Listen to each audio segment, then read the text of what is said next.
بسم اللہ الرحمن الرحیم رب اشرح لی صدری ویسر لی امری واحلل عقدۃ من لسانی یفقہوا قولی۔ محترم سامعین، ناظرین و ویورز، السلام علیکم ورحمۃ اللہ وبرکاتہ۔ اللہ تعالیٰ آپ کو، آپ کے خانہ کو ہمیشہ اپنی حفظ و امان میں رکھے، آمین۔ راہ ہدایت و نجات کے سلسلے کا ولاگ درس قرآن کا آغاز کرتا ہوں۔ مدرس ہوں گے جناب قاری حافظ مولانا محمد اقبال صاحب، خطیب جامعہ مسجد نگینہ محلہ انصاری شیخ پورہ۔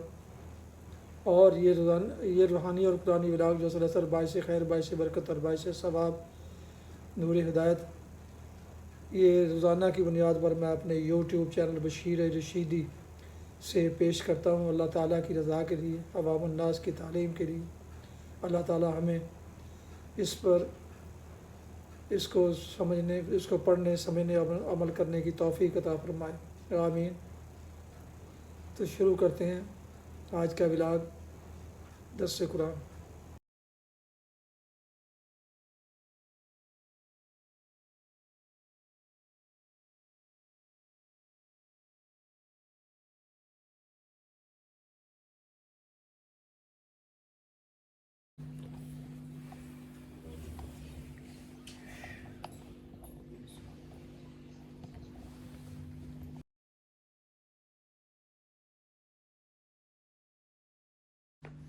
الحمدللہ وکفی والصلاة والسلام علی من لا نبی بعد، اما بعد فاعوذ باللہ من الشیطان الرجیم، بسم اللہ الرحمن الرحیم۔ وقلنا یا آدم اسکن انت وزوجک الجنة وکلا منها رغدا حیث شئتما ولا تقربا هذه الشجرة فتكونا من الظالمين، فأزلهما الشيطان عنها فأخرجهما مما كانا فيه، وقلنا اهبطوا بعضكم لبعض عدو ولكم في الأرض مستقر ومتاع إلى حين، فتلقى آدم من ربه كلمات فتاب عليه إنه هو التواب الرحيم۔ صدق الله العظيم۔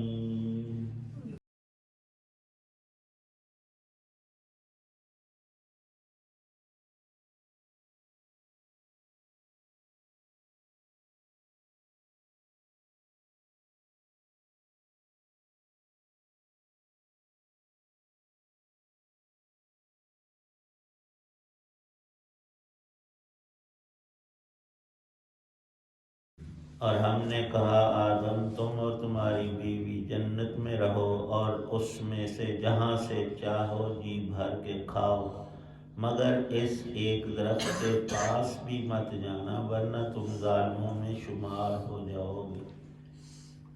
پھر ہوا یہ کہ شیطان نے ان دونوں کو وہاں سے پھسلا دیا اور جس عیش میں وہ تھے اس سے انہیں نکال کر رہا، اور ہم نے آدم، ان کی بیوی اور ابلیس سے کہا کہ اب تم سب یہاں سے اتر جاؤ، تم ایک دوسرے کے دشمن ہو گئے اور تمہارے لیے ایک مدت تک زمین میں ٹھہرنا اور کسی قدر فائدہ اٹھانا طے کر دیا گیا ہے۔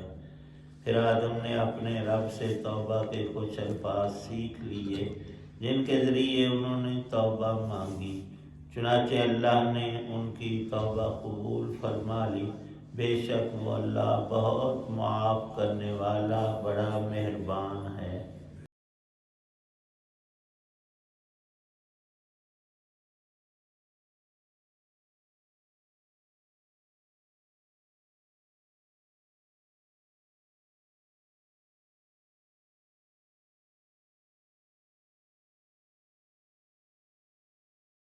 سورۃ البقرہ کی یہ 3 آیات ہے، آیت 35، آیت 36 اور آیت 37۔